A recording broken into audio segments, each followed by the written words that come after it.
had a lot of challenges in my life. We went through some tough times. We lost a lot of friends. And Helen was always there, supporting me through everything. She was razor sharp, brilliant with that stopwatch. Today, we're facing a new challenge. Helen has been diagnosed with a terrible disease. Dementia is nothing less than a worldwide epidemic. Indeed, 1 in 3 people born today will develop some form of dementia during their lifetime unless we can do something to change that. And whilst there has been important research progress, it clearly is not fast enough. When I was racing, a pit stop might have taken 2 minutes or more. These days, it can be under 2 seconds. Formula One moves fast. The pressure to perform is relentless. High technology, problem solving is what we do every single day. By contrast, medical research can be painfully slow. We want to bring some of our Formula One technology into the laboratories. What I believe is needed is even greater disruption and innovation to our current research. In other words, to speed up the processes. So how can we do this? Our plan is simple. Our new charity, Race Against Dementia, will help to accelerate the pace of dementia research. We will identify the best research talent in the world to work with the leading Formula One teams for a period of time to learn from their performance-driven culture and to adopt their sense of urgency. We can make a difference, but we have to get on this right now. We're starting to back new and fresh ideas coming from young researchers who are just thinking a little bit outside the box, thinking differently, and hopefully this is how we're going to make real breakthroughs in diseases such as dementia.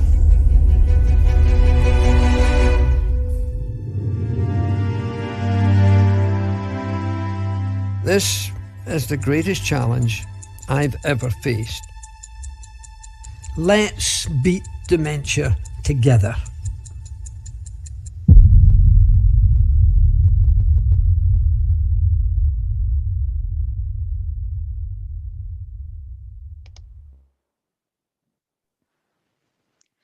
Good evening, everyone, and thank you for joining us today for our first ever information and Q&A session about Race Against Dementia Fellowships.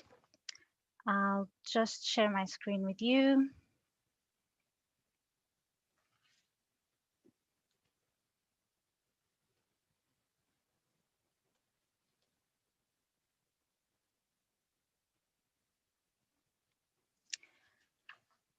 So I'm joined here today. First of all, my name is Rosa Sancho. I'm head of research at Alzheimer's Research UK, and we are managing the application review and awarding process of these fellowships on behalf of Race Against Dementia. I'm joined here today by Honor Pollard from Alzheimer's Research UK, Penny Moyle, who's the Chief Executive Officer at Race Against Dementia, and our 3 current Race Against Dementia Fellows. So Claire Durrant from Edinburgh, Christy Hung from UCL, and Cara Croft from UCL. We hope that this session is helpful for you as you consider applying for a fellowship.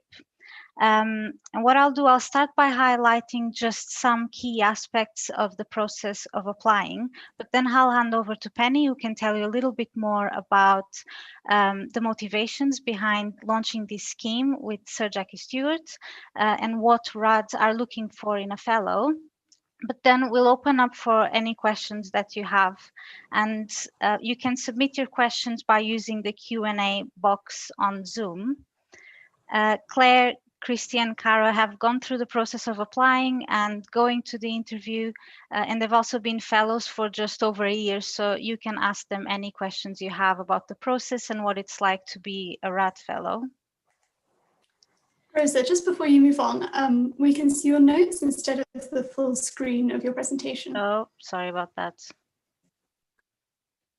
I don't really know how that happened because I display settings like this. Yes, that's better. Thank you. So the aim of these fellowships are to accelerate progress towards research breakthroughs in dementia research, as you've seen now in that really nice video by Sir Jackie Stewart and RAD. The fellowships aim to provide outstanding early career researchers with flexible and very generous funding, but also really unique developmental opportunities. And they also aim to facilitate UK and global collaborations. And these have to be collaborations that will benefit you as a fellow, but also your project. And there is flexibility in there for you to think about those as you apply for the fellowship, but also to develop them after you become a fellow. You can apply for up to £500,000 for a period of 5 years, and the deadline is the 20th of January 2021. So in order to be eligible for the fellowships, you can be working across all the biomedical spectrum of dementia research. You can be doing a clinical or a non-clinical project, so you can have either background. It's key that you have a maximum of 3 years post-PhD research experience at the time of applying, and we obviously adjust that for part-time working or any career breaks. And also, you need to have a UK research institution as a base. So even as you develop collaborations and secondments worldwide, it is important for us that we contract with a UK university. So just a little bit more about what happens after you apply. The deadline, as I said, is in January, 20th of January. And depending on the number of applications we receive, we might undergo a triage process, which is done by a subset of our grant review board at Alzheimer's Research UK. It then goes out to external peer review, where we send out your application to 3 to 5 reviewers worldwide that have expertise and they can advise us on the key aspects of your proposal. You can then see these comments by these reviewers and submit your response to them. This is the rebuttal process. And finally, all the external reviews and the rebuttal documents go to a final review meeting of the Grant Review Board, which is scheduled to happen in June 2021. At the Grant Review Board meeting, they go through the documents and discuss and score each of the applications and recommend which fellows should be interviewed or not. And we aim for those interviews to happen also in June 2021. At the time of the interviews, which is basically you'll be asked to give around 15-minute presentation on your project to an interview panel, just discuss your project and answer any questions they may have. You'll also be asked to film a very short 2-minute video to the Race Against Dementia trustees, just summarizing in lay terms what your project is about. And finally, if the interview panel recommends your fellowship for funding, it's pending final approval by AR UK and RAD trustees in July. So to find out a little bit more about this, you can go to our website. There's a sample application form there that you can check out. There's also a podcast by one of our RAD fellows and by Penny. You can also submit any questions after this webinar to research@alzheimersresearchuk.org. But now, if you do have any questions of our fellows, please do submit them on the Q&A box, and we'll answer them during the session. And now I'll just hand over to Penny to tell us a little bit more about the motivations behind launching this scheme and what RAD are looking for in a fellow. Hi, Penny. You're on mute. What a rookie error. I apologize. So you've heard a lot about it already from the video that we put together with Sir Jackie. The original motivation for founding Race Against Dementia as a charity was that Sir Jackie's wife, Lady Helen Stewart, was diagnosed with dementia several years ago now. And the Stewart family did, as all families do, rally around her. But discovered that there are no disease-modifying treatments for any forms of dementia, much less the form that she has. And that won't be news to anybody on this webinar, but it was a real shock to the family to discover that. So they took their passion and energy from that and decided that they would create a charity and change the world. That was pretty much the goal, and change the world by really trying to accelerate progress in dementia research. So that was the core motivation. I only met the family and became involved in the charity a couple of years later, back in 2018. At that point, they had raised some money, but hadn't yet worked out how they were going to deploy those resources to make a difference.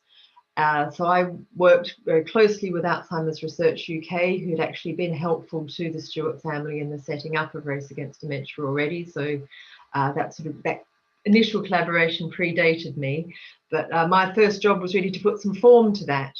And what we decided to do was to create a fellowship for early career researchers. And it was very important that we focused on the early career researchers.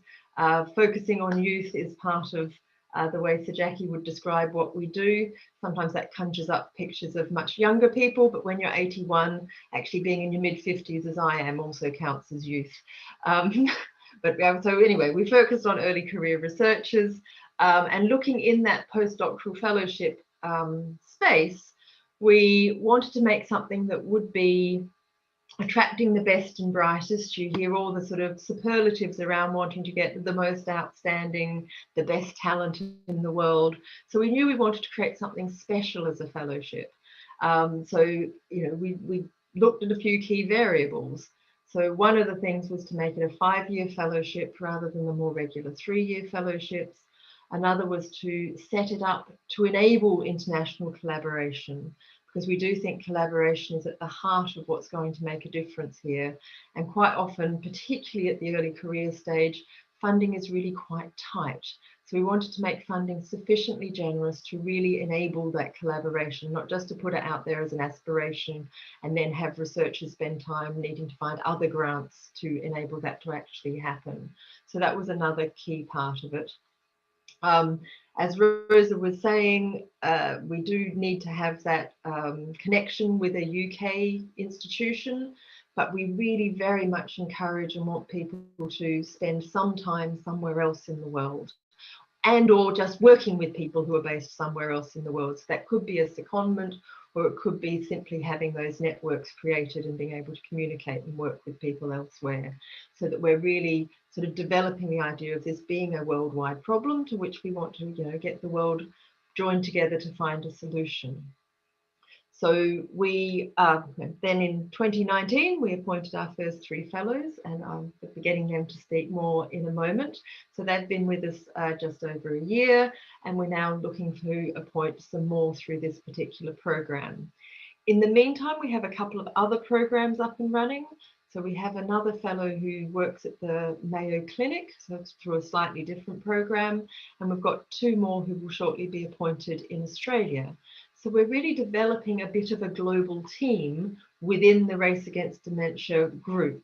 So one of the things that we can talk about a bit more if people are interested is how we're bringing individual fellows together as a team and working together to create a sort of community of excellence, where we're drawing in also some more senior professors, but also this really, novel aspect of the Formula One dimension.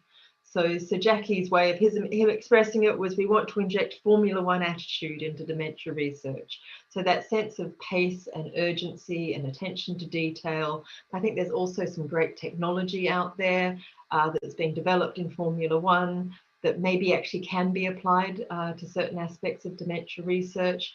So what we're doing is setting up all of our fellows with mentors in the Formula One world and or in other commercial enterprises. So there's a kind of a level at which we're talking culturally around how do you increase pace, urgency and innovation. But also actually in some cases there might be pieces of engineering or pieces of data analysis that might actually be able to be applied very directly into the dementia research. So it's a new charity, it's a new scheme. We are very much learning as we go on how we can try out some different things, do some experiments, work out what works.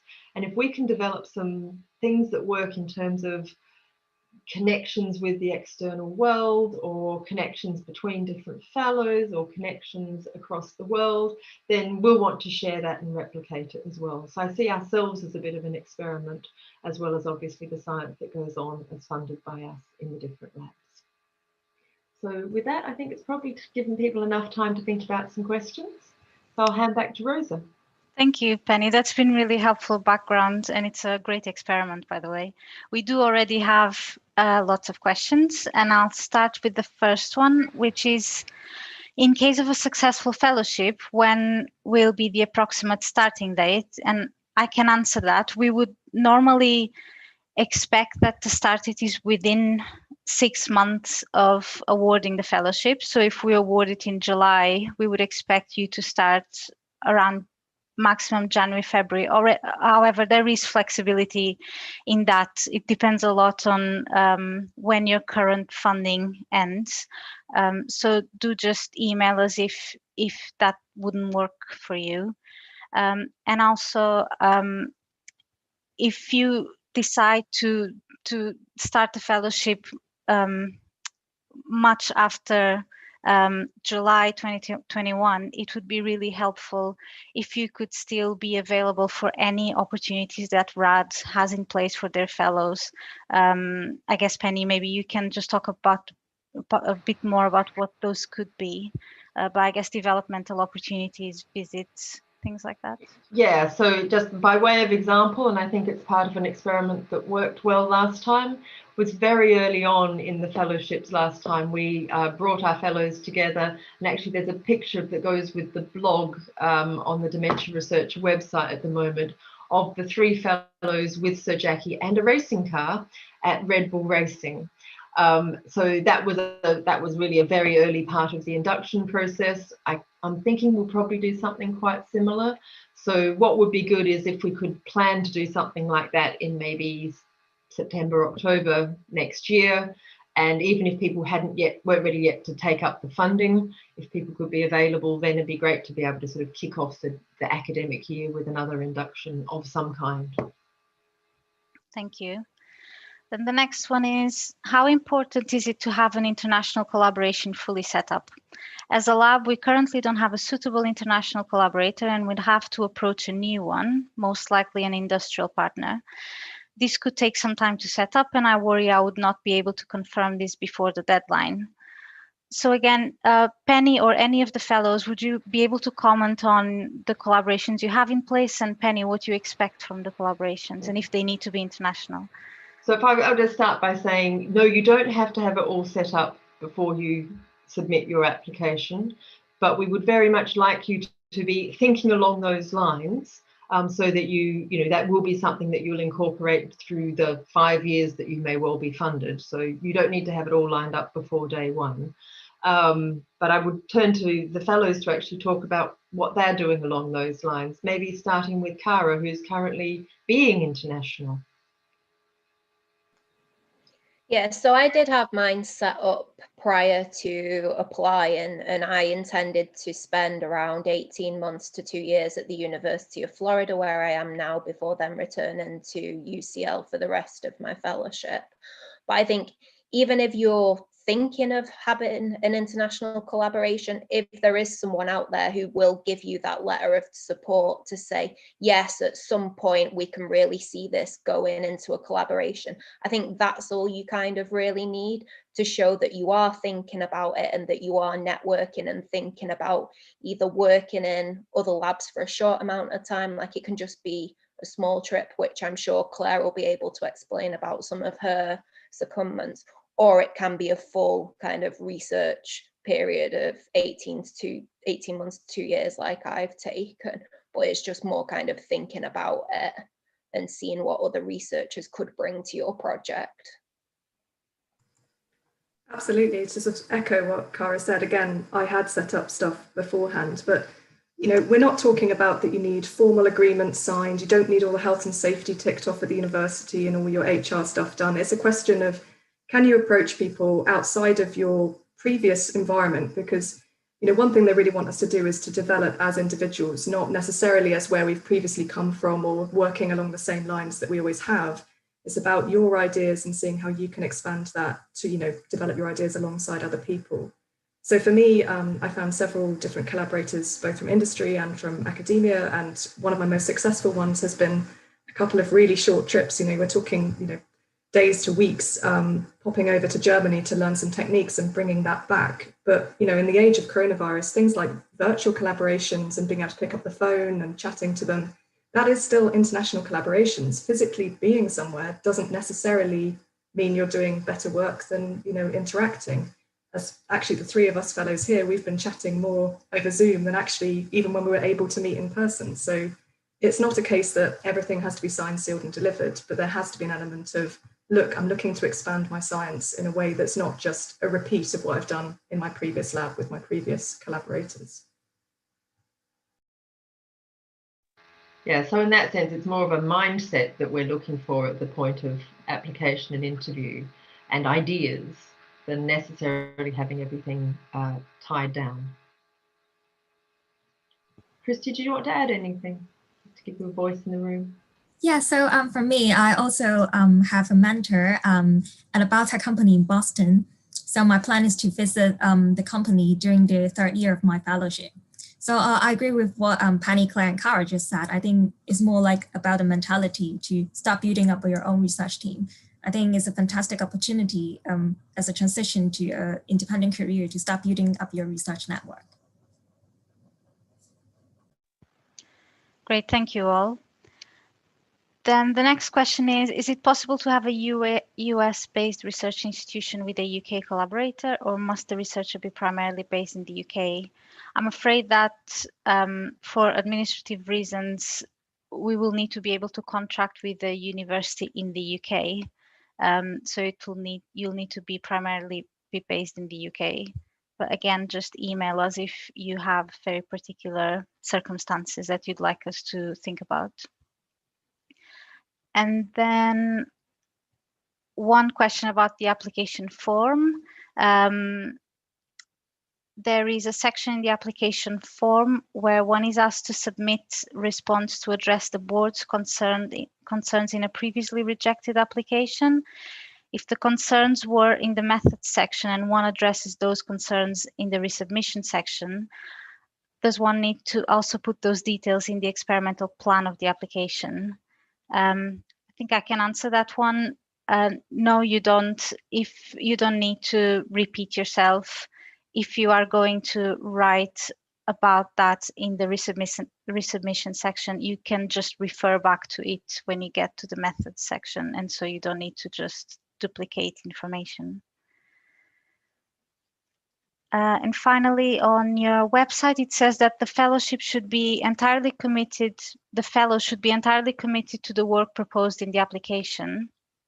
I am an independent group leader and have other projects and funding in my lab.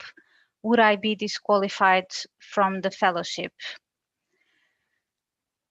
Penny, do you have any comments on that? This will just show my ignorance of how things are set up. But are you, the person asking this question, Samuel, as an independent group leader, are you only less than 3 years from your PhD? makes you sound like you're perhaps a little more progressed. But maybe that is all possible. I think in general, I think the statement on the website is what we're looking for. We're looking to have somebody who is fully funded by this grant and will be fully committed to the work as described in the grant, not running it alongside several other grants. But that would seem unusual for someone at this early career stage. Yeah, I agree. I'll move on to the next one. Is it acceptable to have up to 4 collaborators? Oh, wait, Samuel replied. He said he graduated last year. Wow. That's I'm impressive. impressed. Maybe we should talk. Yeah, I think in theory, we would expect a fellow to be working full-time on the fellowship. But if you email us, we can just see what percentage of your time would be committed to other activities and see if RAD would be happy with that. Well, I was also thinking there may be some other way in which we collaborate or get in each other's networks, even if this fellowship isn't quite the right fit. Okay. Along those lines, I had a slight overlap between a fellowship that I was 50% on and then my Race Against Dementia fellowship, and that sort of level was manageable, but with multiple project grants and multiple fellowships, then I don't think that'd be manageable. But I did have a slight overlap, and obviously Race Against Dementia and AR UK allowed that slight overlap for me, and that was accommodated. Thanks, Cara. Then the next question is it acceptable to have up to 4 collaborators? And my answer would be yes, if they are of benefit to your projects and your career progression. Just go ahead and have as many as possible to allow you to carry out your project. And Samuel, the best email to follow up with is research@alzheimersresearchuk.org.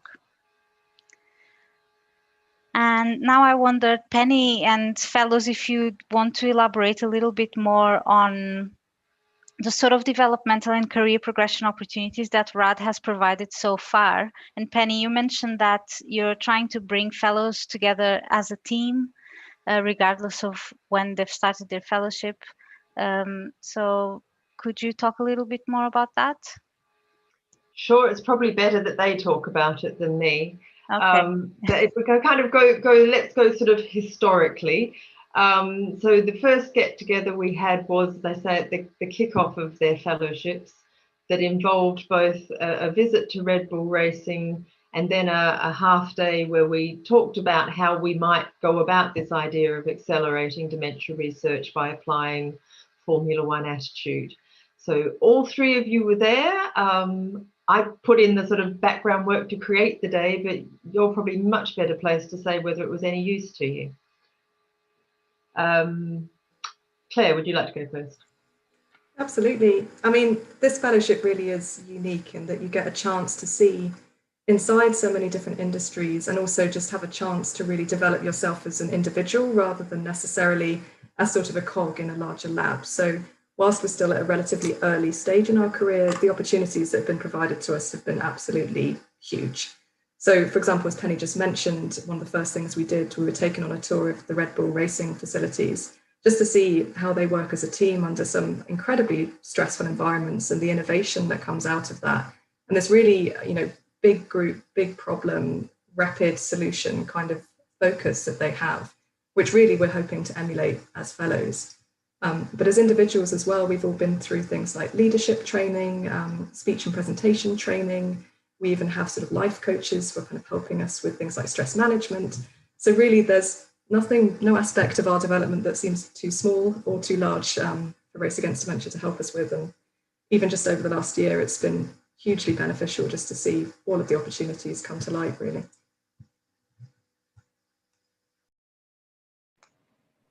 Cara, would you like to go next? Yeah. So adding on to what Claire said, there's been a lot of different activities that I think we've all benefited from in some way or another. But I think one thing to also mention is that our own input is well received. So when it's, what are you not getting from the lab? What are you not getting from your university? What can we do for you? Then we'll say that, and then that's acted on. And I think that's like the most important thing, that it's not just being told what to do all the time, that we are developing our own careers through recognizing where there's gaps in university development programs and so forth. Yeah, so just to add another example of the ongoing personal development program we have, Race Against Dementia has recently partnered with a company called Hints of Performance, which is a world leader in human high performance coaching. So each of us has been coached by a live performance coach from the company, and they provide one-to-one personalized coaching to us. And I found like these kind of coaching sessions been really useful, and it's so unique about this Race Against Dementia Fellowship. And I'm sure we will not be able to have similar opportunity from other schemes. So I've been very grateful for all the professional development training opportunities that Race Against Dementia has planned and provided for us. We're planning to do some kind of team building activities. So we would have got going on those this year had the world not changed unexpectedly back in March. So we were going to do some team building activities with each of the fellows and their colleagues in their sort of local labs and environments. We still plan to do that, but we will wait until we can travel again. But in the meantime, we've, as everyone's been doing, we've adapted to Zoom. So we've been getting together fairly regularly as a group, developing into a team. As I say, together with this other RAD fellow who comes in through a slightly different funding program, to think about development, to think about shared aims, to think about all kinds of stuff. Presentation skills you've all done, and indeed did some fantastic presentations online last month. So there's all kinds of different sorts of development. Some of it very much sort of coming from Formula One and thinking about how do we apply things they do in Formula One. And some of it really coming from just, as Cara says, the gaps that they have perceived. We then try and go out and see if we can fill those gaps, and working with the sorts of people who work either in Formula One teams or with other highly successful commercial kinds of environments, and trying to put on a great program. Great, thank you. Sounds really interesting. We have one question about the calculation for time from PhD. If it's from Viva, thesis submission, graduation, it can be from graduation. So whenever your PhD is considered to be completed, it's 3 years from then. Hope that's helpful. Then Penny, sorry, we were going to say something. I was just noticing that Adam put a note to remind us all to say that on the Dementia Researcher website, there are lots of blogs and articles and podcasts that talk about how to make a successful grant application, and just to make sure people are aware of those resources there at Dementia Researcher. Thank you. And speaking of which, I wonder if each fellow could tell us about anything that they found more challenging on the application process, either on the application form or anything you had to prepare, especially for the interview, for example. Christy, would you like to go first? Yeah, absolutely. So for me, it's definitely, it takes a lot longer than I thought it would to finish writing up the proposal. So my advice definitely would be to start early. And also, there's also a lot of administrative side of application. For example, I didn't realize, it can take quite a long time to get the costing from the university. So yeah, my advice would be to contact your university's research team or finance officer to get their help and get their advice to make sure then you have everything ready well before the deadline. Absolutely, I'd really echo that actually almost fellowship writing in itself is partly a test in terms of how organized you really have to be. So, you know, look through the entire application form, tick every box to see what new boxes pop up, because sometimes there can be a surprise and you say, oh yes, I'm going to use animals in my research, tick, oh, there's 14 pages of ethics that we have to legally fill in. So don't be surprised by that. Really go through the form and don't leave it to the last minute to start uploading what you think the sections are to the online form, because sometimes things will appear and disappear. So be ruthlessly organized, have your checklists, chase people before you need to, because, you know, especially in times like this, people are busy, particularly university departments. So if you need finance, don't do it the night before, because, you know, they'll ultimately not be able to help you if you don't give them enough time to do it. So yeah, do it early and do it in an organized manner as well. Basically just echoing what Claire and Christy said. I think for me, probably the research proposal and all my ideas about experiments and who I wanted to work with was the easiest bit, but getting all the admin for finance and all those sort of things was what took the time and what required the effort, and that can take a really long time. So start early on that, even if you're just still developing your research idea. That's probably my top advice for that bit.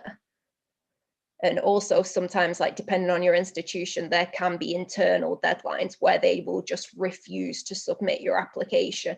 Even if you've got everything together, like, they have these deadlines, and they can be anything from 1 month to 2 days before the date. So even if AR UK says it's January the 21st, then it could be before then.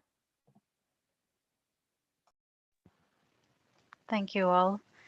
And could you tell us a little bit more about how you prepared for the interview? I guess it's a little bit daunting to go for a fellowship interview. Is there any advice you have to give to applicants about it?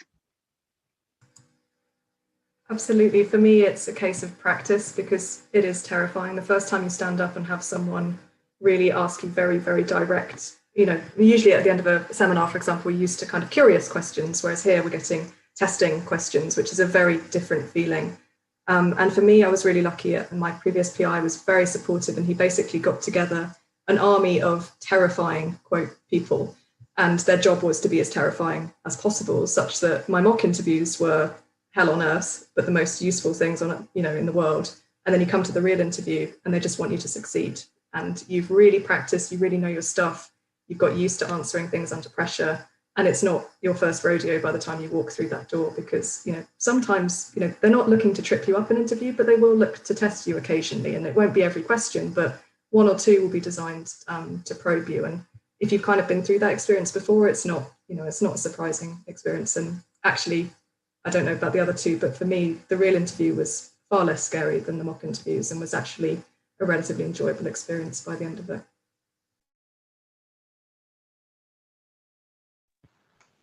Cara?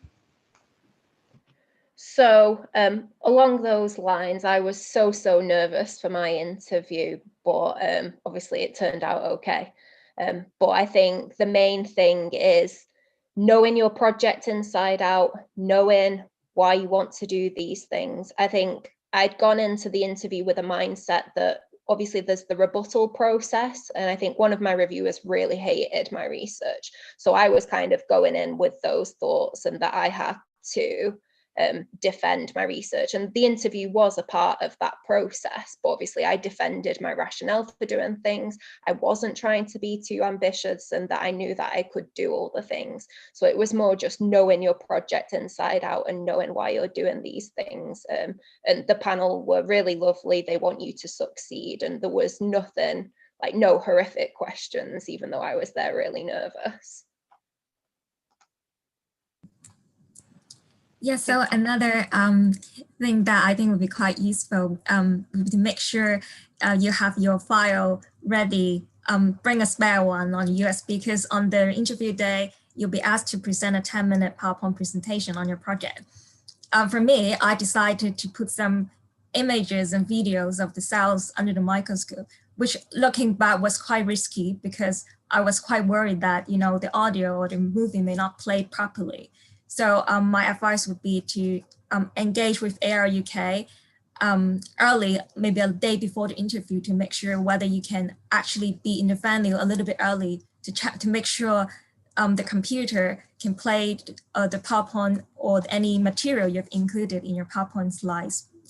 Yeah, so that's my advice. Yeah, we can test all of that out for you if you need to.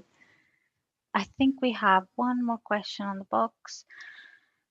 If you have not confirmed the length of stay in an international lab, do you still have to estimate and provide cost for it in the application, or leave it blank and approach AR UK when you have established the length of stay even after an award?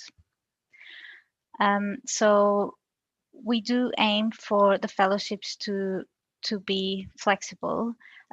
So if you decide on the specifics of your collaboration after the fellowship has started, we will be happy to be flexible with the budget and work with you to adjust it to allow you to go wherever you want to go. So you can either leave it blank, or you can allocate it to a collaboration, a future collaboration, and we can then work with you to adjust that with your other budget lines after the fellowship has started. I had a similar thing like that, in that the length of the stays wasn't necessarily fixed.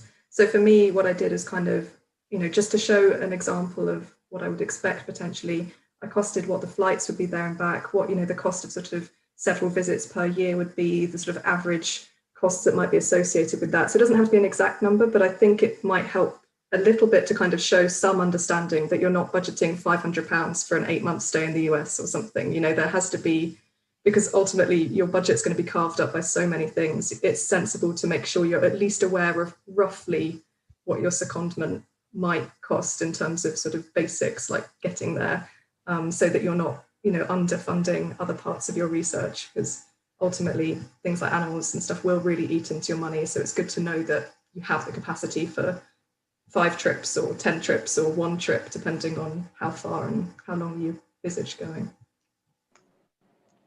I can add in as well, just that I think I'd originally costed in for 2 years at the University of Florida, but that's turned out to be more than around the 18-month mark. But AR UK and Race Against Dementia have been really flexible with adjusting that. So it doesn't have to be perfect. I thought I'd had it all carved out perfectly, exactly how much it'd be at UCL, how much it'd be at Florida, and it didn't turn out that way, but it's all worked out in the end because of the flexibility that's allowed by this fellowship. And I think, one of the reasons for the flexibility is we want you to be able to take advantage of opportunities that you don't yet know about. In 2 or 3 years' time, something may come out of the blue that, will turn out to be fantastic for your research, and you couldn't have anticipated that. So please do, put in the detail that you can for what you can foresee, but know that there is that flexibility in there, and to reallocate, redistribute the budget according to whatever arises and how things develop. Thank you all.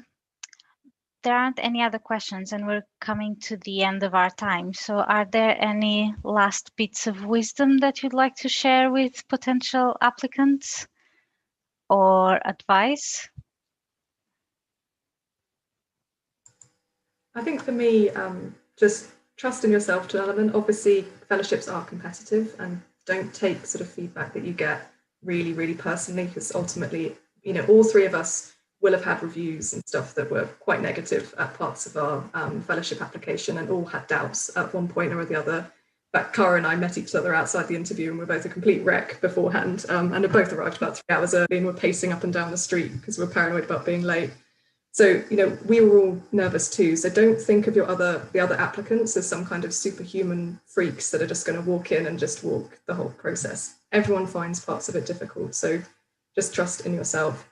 And again, as Cara was saying, she went into the interview thinking about the reviewers' comments. Know that when you walk into the interview, they've already deemed you good enough to come to interview. At that point, it's a blank slate.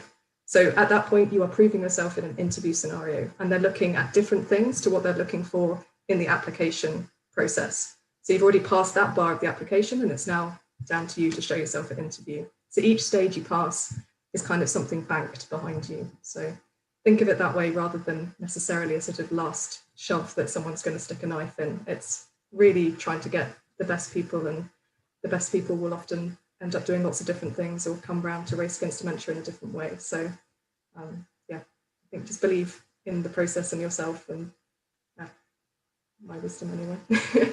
That's great advice. Thank you, Claire. Cara?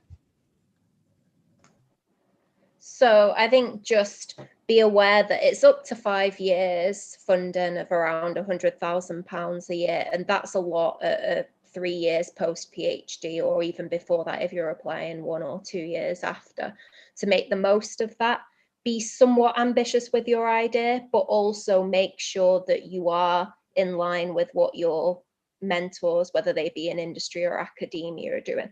But also this is kind of a chance to bridge to more independent research funding. So think about that as well. Are you carving out your own niche with this project? So more just, and also just pursue what you want to pursue, because I think that's quite rare opportunity as well. So I obviously discussed different ideas with my supervisor, but this line of research that I'm pursuing now was what I really wanted to do.